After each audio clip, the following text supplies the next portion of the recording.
What's up, guys? Jimmy or Chaos, welcome back. And before we get into the response of White Boy, I want to say, you guys make sure to get over to this Facebook page and join the Control Freaks 5th birthday kickoff. They're giving away 5 next-gen prize packs, which include an Xbox One, an Elgato, and Phantom Control Freaks. I'm an official sponsor of it, along with Optic Imbos and Jehovah and Team Caliber and some others. You can get over there, get all kinds of entries. There's stuff you can do. You can add people on Facebook. You can add them on Twitter, and you get all kinds of extra entries. So get over there, earn your max entries.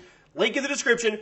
And now, I have a response for White Boy. Drama. Yeah. See it in the title.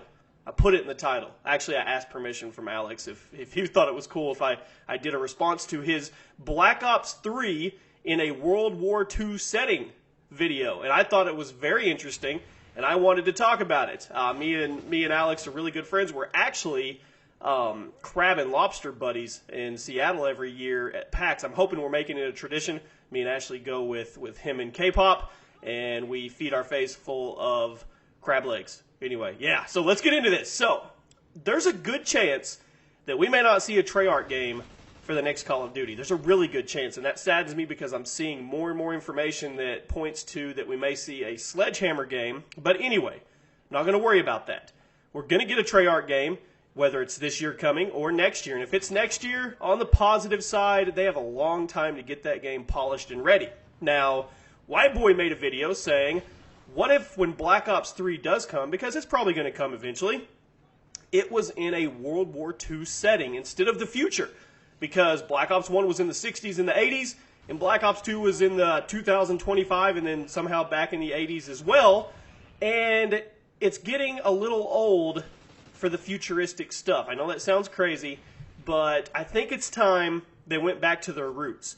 World at War, in its prime, before it was taken over by hackers, was an amazing game. It was a fluid game. It was a simplistic game. And it was a gory game. When you shot somebody with a shotgun, chances are their arm flew off or their leg flew off because they put so much of their development and their, I guess, memory, whatever, their assets of developing the game into the gore, and it was amazing. It was awesome. And I think, now he talked about what it would be like to do it, and I'm going to agree with him. And a lot of people say there's not enough weapons in the World War era that we could use, and I beg to differ. I'm gonna name off I went to Google and Googled World War II weapons, and there's like 50 countries that were involved in World War II, and they all had weapons, and a lot of them were different. I'm just gonna go down the United States list really quick for all of you doubters and naysayers that say they couldn't put together a good enough weapon list for us to have a Black Ops 3 in World at War. Pistols, you've got the Colt model, the Colt M1911, which has been in, I think, pretty much every Call of Duty almost. The Colt revolver, the Colt official police gun, the FP45 Liberator. That is a cool pistol, the Smith & Wesson MP. Rifles, you've got the Garand, you've got the M1A1 carbine, the Springfield, the Enfield, the Johnson. Assault rifles, you've got an M2 carbine, a T26 Garand, submachine guns, M1A1 Thompson, the M3 submachine gun, the M50, the United Defense M42, there was only 15,000 of those.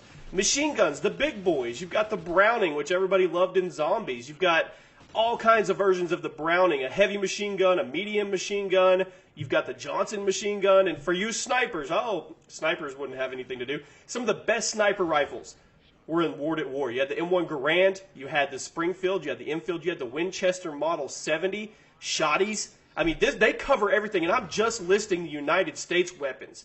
There are so many more out there. Shotguns, you had the Ithaca, the Winchester, the Browning, the Remington.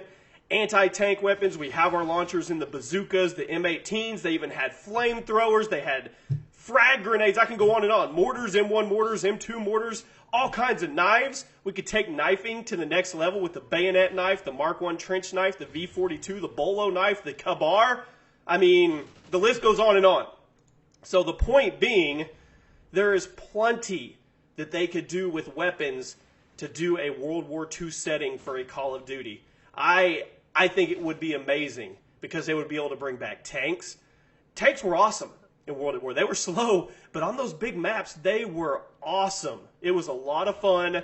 I would hope that somebody's listening, and maybe me and Alex need to get together and do a campaign or something. I don't know, but it would be really cool to revisit the old days with the technology we have now. It's not going to look like World at War. It's going to be way more defined and way better looking. It's going to be a beautiful game. So that's my response to White Boy on Black Ops 3 being in World at War 2. It doesn't even have to be Black Ops 3. Just make the next Call of Duty in World War 2 setting. Let's change it up a bit.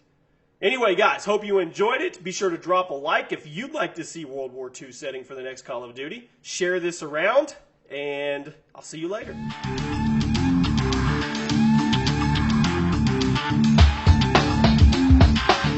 Are you ready for the action?